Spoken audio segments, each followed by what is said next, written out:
अगर ये कंफर्म हुआ कि ये हमला पाकिस्तान की तरफ से किया गया, आप जो बहाने लाए हैं कि हिंदुस्तान का रॉ अटैक कर देगा, अगर हम एक आध रफेल गिरा लेना तो फिर हम लीडिंग पे चले जाएंगे। लेकिन इंडिया का ये पहला दौरा है किसी वजीर खारजा का 2011 में हिना रब्बानी खान के बाद। सही। तो ये तुम क्या कह रहे हो हमें? तुम कह रहे हो कि रॉ विल डिसाइड कि पाकिस्तान में इलेक्शंस कब होंगे? बेशक हम 2 जहाज ही भेजें, लेकिन अगर हमारा रिटेलिएशन हो गया तो इंडिया उसे स्टॉप नहीं कर सकता, क्योंकि टेक्नोलॉजी इतनी है नहीं। कश्मीर पे अटैक हो सकता है, कश्मीर पे अटैक किया जाएगा। चाइना ने कहना इसे रुको, चाइना ने मैं तुम्हें पैसा देता हूँ, कश्मीर का कॉज लो और इधर वॉर छेड़ दो, ताकि इनकी जितनी इकोनॉमी है ना वो इस वक्त जैम हो जाए। जंग छिड़ी होती है तो डीजीएमओ राब्ते में होते हैं ना दोनों मुल्कों के, कि भाई एक मिनट हट जाओ, ये न्यूक्लियर तक ना जाए मामला। हमारे मियाँ चन्नू के मकाम पर ब्राह्मोस मिसाइल आकर गिर गया, काफ़ी देर तक हमारी जो एजेंसीज थी हमारी ये आइडेंटिफाई नहीं कर सकी कि ब्राह्मोस मिसाइल कब आया और कैसे आगे गिर गया। क्योंकि हमारा G20 की एक मीटिंग कश्मीर में होने वाली है जो पाकिस्तान को पसंद नहीं है, श्रीनगर में होगी। तो अगर ऐसे में इस सूरत हाल में एक टेंशन बनती है इंडिया पाकिस्तान, तो इसका फायदा किसको होगा? डेफिनेटली पाकिस्तान की करंट गवर्नमेंट को एक्सक्यूज मिल जाएगा टू पोस्टपोन इलेक्शंस।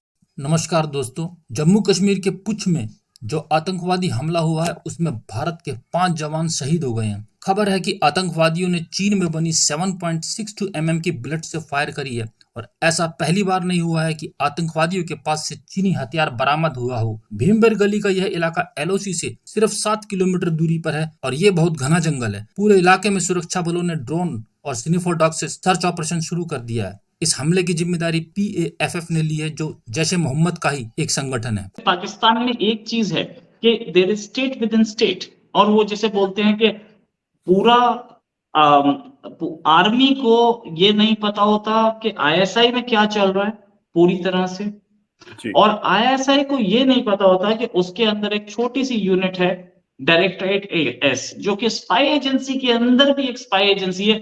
वो डायरेक्टरेट एस क्या कर रही होती है? डायरेक्टरेट एस के प्लान्स आर्मी तक कभी नहीं पहुंच पाते, कुछ सीक्रेट ऑपरेशंस डायरेक्टरेट एस खुद ही कर जाती है, पता तक नहीं चलता।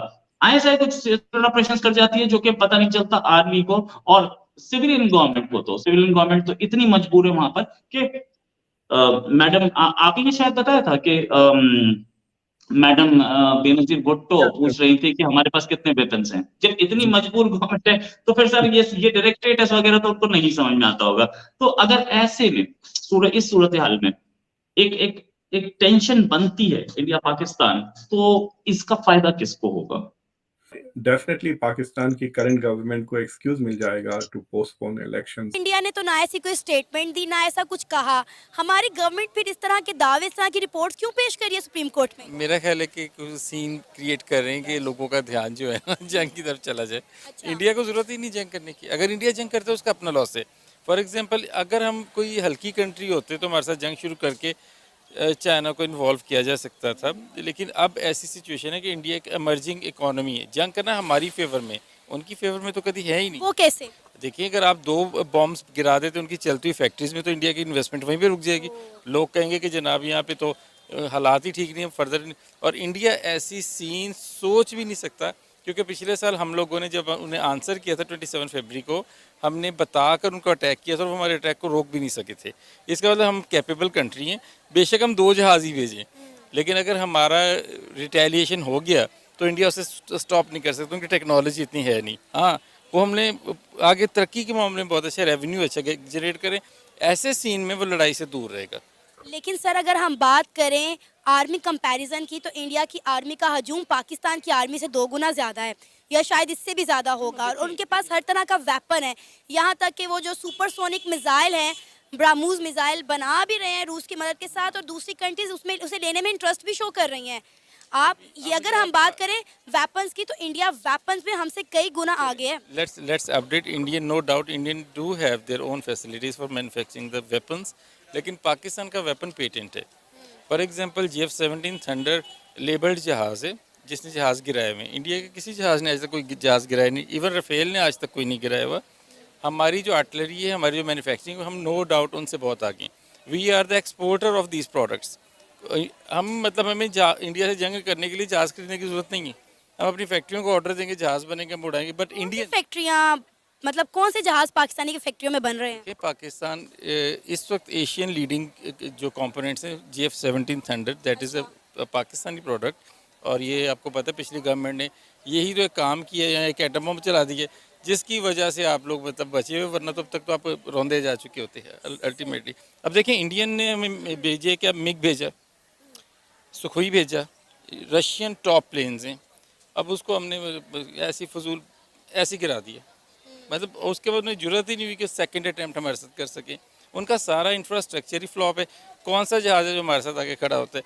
अभी ये वेट करेंगे किसी दिन राफेल इधर आ जाए, क्योंकि वर्ल्ड मार्केट में GF-17 थंडर की बहुत मार्केट है। लेकिन अगर हम एक आध राफेल गिरा लेना तो फिर हम लीडिंग पे चले जाएंगे, फिर हमारा ग्लोबल बिजनेस बहुत बढ़ता है। तो हम वेट करेंगे, उनका जहाज़ है वो भेज नहीं रहे। So this is the situation, actual ground reality. Sir हमने ऐसी सिचुएशन क्रिएट करनी ही क्यों है जिसमें दोनों मुल्क का सिर्फ नुकसान हो? हम रिलेशन अच्छे करने की तरफ क्यों नहीं आते? जंगों की तरफ मुझे अवॉइड करना चाहिए, मैं जंग के लिए अवॉइड करना चाहिए और दोस्ती का कदम बढ़ाना चाहिए। इस वक्त जो वॉर हो सकती है ना, मैं आपको जेन्युइन बताता हूँ, वो पाकिस्तान अटेम्प्ट कर सकते हैं इंडिया पे। अच्छा। क्योंकि थोड़ी सी इकोनॉमी इंडिया की राइज होनी है। चाइना ने कहना है इसे रुको, चाइना के मैं तुम्हें पैसा देता हूँ, कश्मीर का कॉज लो और इधर वॉर छेड़ दो, ताकि इनकी जितनी इकोनॉमी है ना वो इस वक्त जैम हो जाए। That can be threat to India, not to Pakistan. तो इंडिया अवॉइड करेगा। तो ये बस ऐसी सीन क्रिएट की है। मतलब इन्हें पता भी है कि हमारे पास ऐसा ऐसा सिस्टम है। आप खुद भी जानती हैं, पिछली बार में जहाज़ भेज के अटैक बता के किया, उनसे रोका नहीं गया, तो इससे ज़्यादा फेलियर क्या हो सकता है उनका? सर हमारे मियाँ चन्नू के मकाम पर ब्राह्मोस मिसाइल आकर गिर गया। काफ़ी देर तक हमारी जो एजेंसीज थी हमारी ये आइडेंटिफाई नहीं कर सकी कि ब्राह्मोस मिसाइल कब आया और कैसे आगे गिर गया। माय गुडनेस, आप इतनी मतलब आपको अवेयरनेस नहीं है। पहले 17 मिसाइल USA ने भेजे थे, अच्छा। क्रूज, उसमें से 17 के 17 पाकिस्तान की बाउंड्रीज में गिर गए थे। हमने एक्नॉलेजमेंट इसलिए नहीं किया कि हम उसे ऑपरेट कर रहे थे। अगर आपका मिसाइल आपका जी हमें पता लग गया और आप उसे, अब इंडिया रो क्यों रहे? प्रॉब्लम इज़ दैट कि मिसाइल अगर गिरता है तो इमीडिएटली इंटरनेशनल जो पावर्स है वो कहेंगी कि इनका मिसाइल वापस करें। हम देख रहे हैं इसके है कि हमें क्या पता नहीं चलता कि कब आए। अगर वो हमारी बाउंड्रीज तक नहीं पहुंच सकते उनके मिराजेस, उससे पहले हम अपनी बाउंड्रीज पे पहुंच जाते हैं। तो मिसाइल तो बड़ा सुकून से जनाब सैर करता हुआ आ रहा था। हमें देखना था, जैसे पिछली बार हमने क्रूज़ को ऑपरेट किया है और अब हमारे अपने क्रूजेज हैं। अब इनका ये ब्रह्मोस है, इसकी भी टेक्नोलॉजी थोड़े दिनों बाद आप देख लीजिएगा। उनके ग्राउंड के लिए ये सोच की बात है, पब्लिक कहती है वो हमें पता नहीं चला। हमें वाकई नहीं पता चला, हम पता लगाना चाहते नहीं है।